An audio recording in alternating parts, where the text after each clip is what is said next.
my undergraduate days would say university education is what stays in your head after you graduate.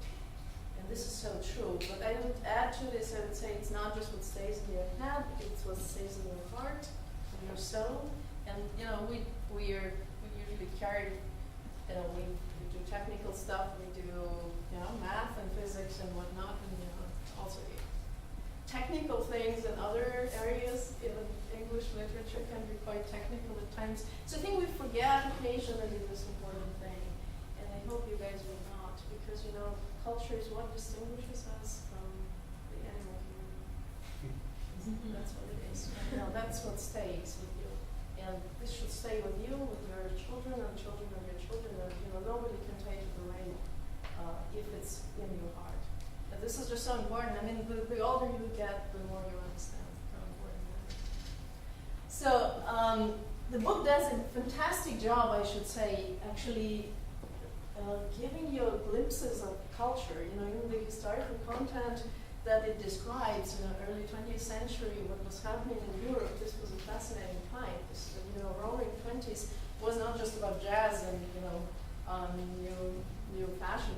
It was just amazingly interesting culturally, and all the things that arose in literature and art and in music and so all over the world, and science. That was all happening at the same time. Quantum physics was happening at the same time. New biology was, genetics was starting to go at the same time. It's just really fascinating. And by all means, don't worry about credits. I mean, of course, you have to worry about credits. I know this. But don't worry about credits, and go and read and just see what captures your imagination, and just don't be afraid to go there. I think it's fascinating on its own. So the book is fantastic in what it does, and try to envision. I really, what I admire about the book the most is actually that it portrays this atmosphere which was so intellectually charged at the time. And when you see what was happening at the Institute for Advanced Study starting in the 30s, when this whole wave of refugees, mostly from the Nazi Germany and surrounding countries, arrived, the kind of intensity of intellectual life. Electronic computers, I should say, existed. I will go back a little bit more in the next slide, but no electronic machines existed. So it was a major step forward in that he proposed the formalism that would actually specify what an algorithm should be. And people have these vague notions of algorithms. Anything computable can be computed if you imagine this, by this imaginary machine, by this imaginary scheme.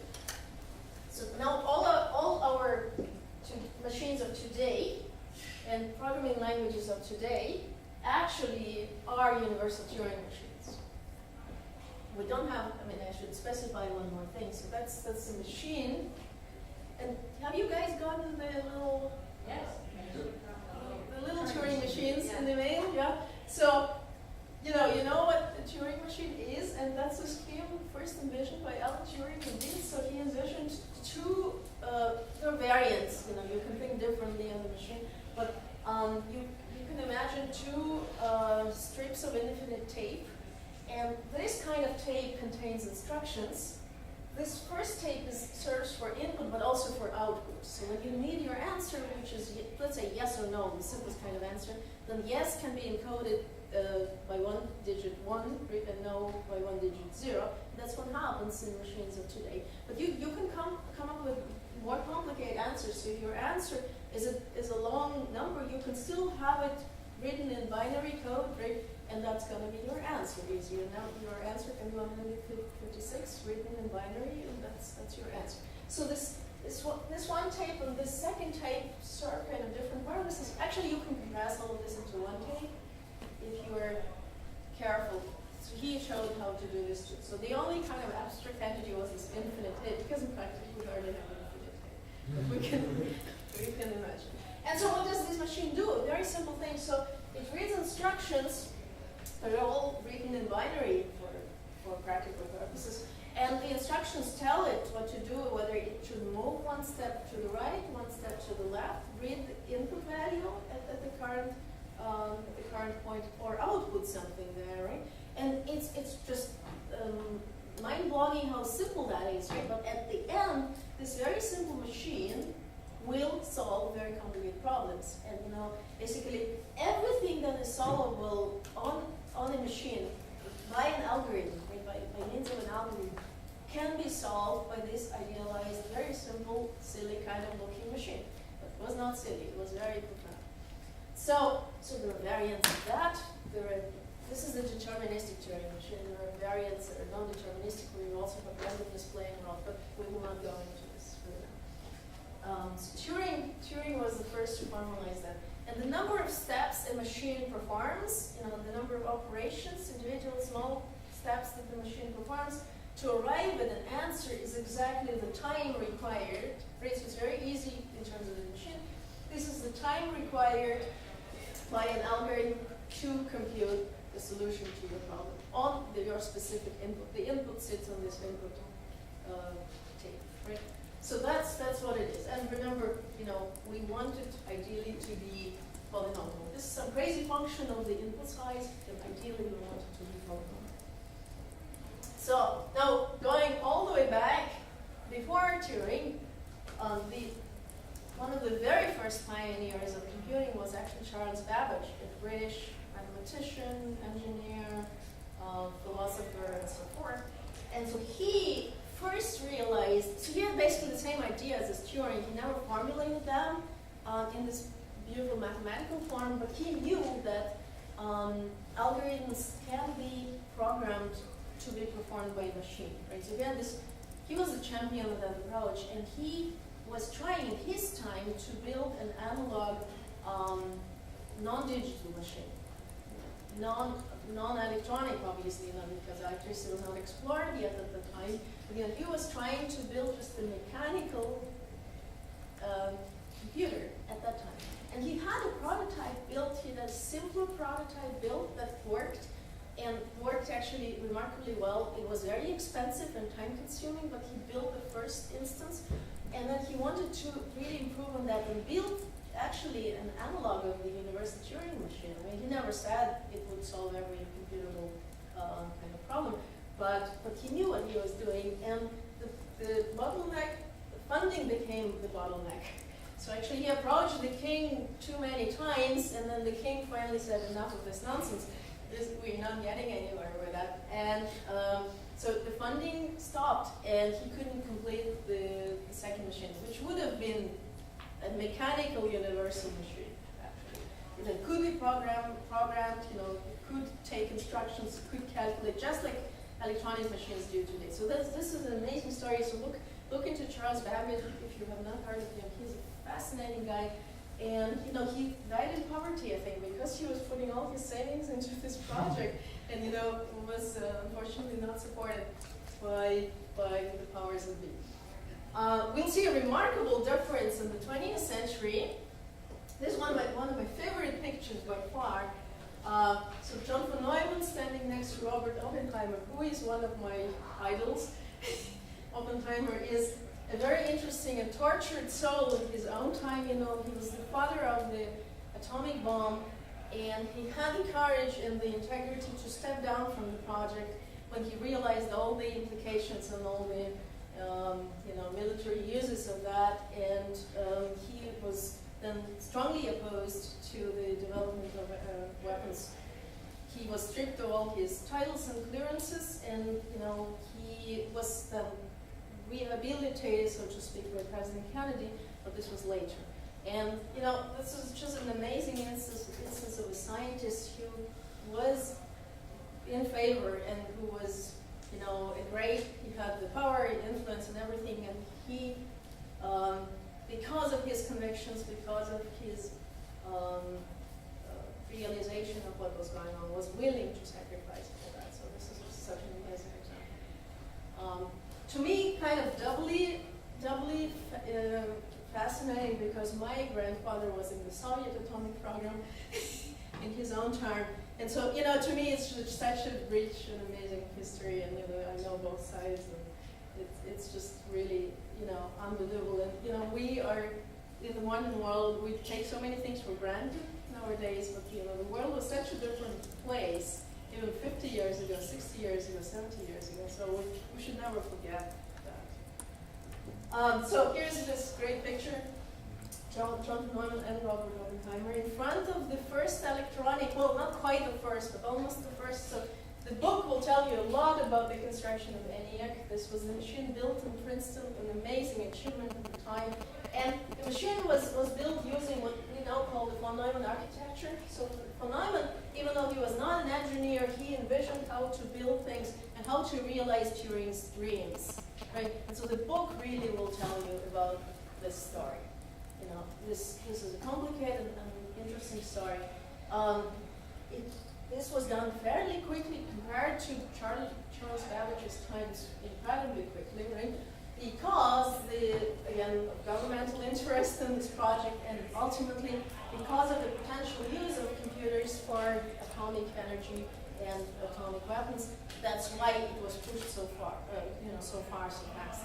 So, and you see these two guys collaborating in a very unlikely kind of union, which is very interesting. So Oppenheimer was the director and CEO of that study. Okay, fine. So, yeah, as I said, complexity is a vast subject, very, very big subject.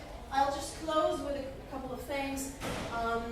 I mentioned that, complexity problems are very hard theoretical problems. People in theoretical computer science spend their lives working on those.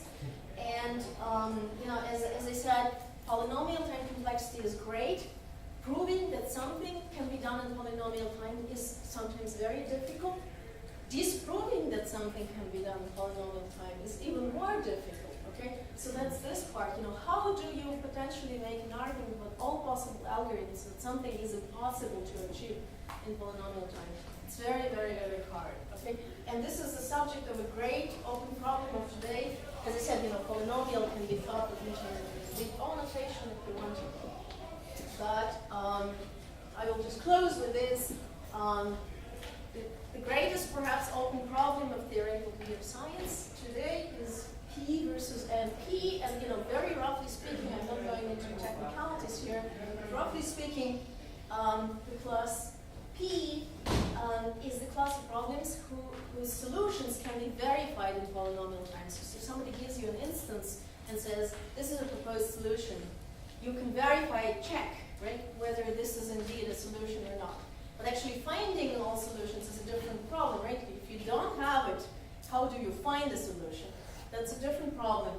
And so algorithms that do work in polynomial times I think I interchanged those. One of them is P and the other isn't P. And the question is whether P equals NP. So it's a big open problem, and as I said, there are massive implications if the equality holds. There are massive implications if the inequality holds. And this is still open. This is unknown. So, if you are driven by money, or if you're seeking glory, then think about this problem. Obviously not easy to solve, and there were many attempts at solving, and there are many methods and techniques, and some of them were shown not to work, so provably they do not work. Okay? But this is the subject of one of the Millennium Prize problems, whether P is equal to N. Yes? A question. So the question said that can the solutions themselves also be possibly computed quickly? But if you're saying that the solutions are to be verified quickly, then first they can be verified in polynomial time. Right, they're verified in polynomial So time. that means there's some sort of general algorithm which can describe how much you can verify it. But what would be the variable then? Would it be the size of the solution or the connection? Well, the verification algorithm takes these guys as input values, right? So the input size is again the bit size of you're given something, and you can verify. But the verification algorithm, as you know, is different from the solution algorithm. These are two different. So I guess I'll just close with that. Are there more questions?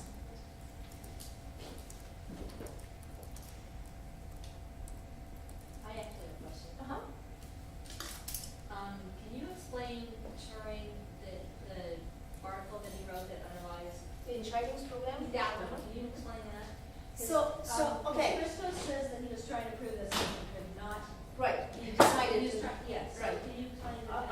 Okay. So, all right, it goes back to 1900. There was the International Congress of Mathematicians in 1900, one of the very first, I think second or third. and David Hilbert, who was a major figure at the time, formulated outstanding problems. He had a list of problems that he thought were central to mathematics. But some of them bordered kind of on philosophy or metaphysics, as they would say at the time. And so he had among these problems, he had this Entscheidungsproblem, which was the problem of deciding whether. So it was the Entscheidungsproblem, I think, for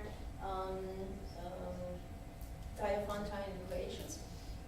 So forget about don't worry about this. But equations in math, right, with integer coefficients that sometimes were solvable and sometimes were not. And he was asking for a procedure just to determine whether a certain equation was solvable, right? Had a solution, just had a solution, right? Or did not have a solution. All right? So, and he, the way he formulated, he was looking for an algorithm that would distinguish these two major instances, right? This is solvable. So this is an Entscheidungsproblem, decision problem. That's what it means. Yes or no is the answer, and you were given an input, which are just coefficients of your polynomial equation, right? And these are integers. And people were working on that, and they couldn't, they had a whole class where they could decide, right? But they didn't know in general. And so this was open for a very long time, and Turing settled this question, so in his brilliant work. So that's why he actually developed this called formalism. So he formalized the notion of an algorithm completely. He described this imaginary machine, right?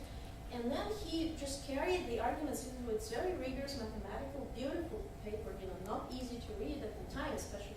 But then he kind of carried these ideas through, and so he showed that no machine like that could solve, this problem for an arbitrary instance, of this Diophantine nature. It's not easy to read, and there are lots of technicalities, but basically, he could formalize what an algorithm actually is, right? And then he really pushed this ideas. I think I heard this part of the book. Was it essential that the key difference was the difference between 0 and 1? Well, it's a key difference between 0 and 1, of course. But okay, so what he did, he had a language to describe these machines. You see? He kind of encoded the machine itself. And once he encoded the machine itself, so you have this notion of a decidable function, which means a function coming from a machine like that, from an algorithm like that, right? And then by mathematical argument about these functions, he could say there is at least one, he could not put his finger on it, but out there is an instance that, for a given machine, there is a specific instance that machine cannot resolve. Okay? And it's a very clever mathematical argument. So that's actually one of the major points of the book too. Basically, real computing started when distinction between data and instructions disappeared. Okay? So the same numbers, zeros and ones. So maybe that's what you were saying. Well, not just binary, but anything, the right? key difference. Exactly. The most important difference, and I guess maybe this speaks to a lot of mathematics, is the difference between 0 and 1. Well, that's true, but it's like, okay, so what do you make of this idea, right? But what he was saying was that the difference between data and instructions for a machine does not exist. Once you understand that everything can be thought of as data and everything can be thought of as instructions. And he really pushed this to the extreme to make this mathematical argument. Basically, you can modify either of those things, right? And by suitable modification, he did flip the 0 into 1 and 1 into 0. But that's just somewhere at the low level of his argument. But the point is that by thinking that way, you can make a general argument about feasibility or infeasibility of stuff. And it's a very deep paper, so if you are interested in computer science, mathematics, logic, try to read that. It's worth trying. Maybe not right now if you find it difficult right now. Try it later.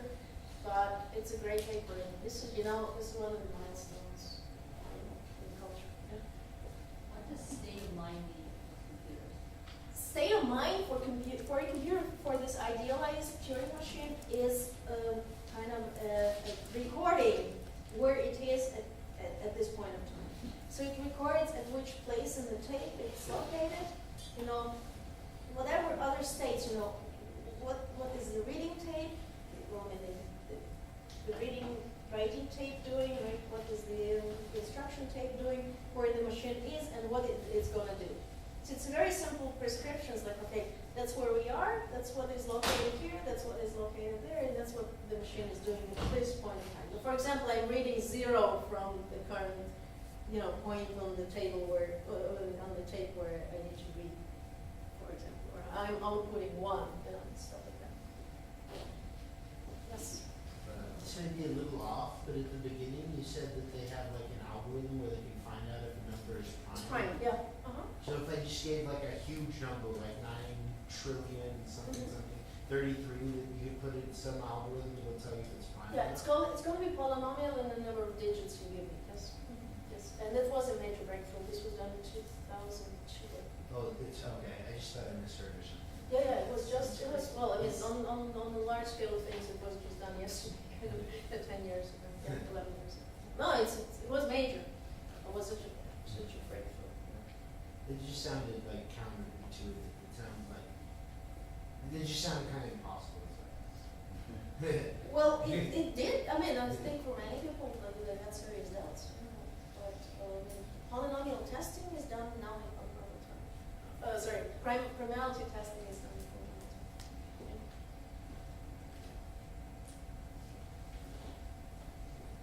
If there are no more questions for Professor Holtz, we're going to do a little group exercise, but let's thank her first.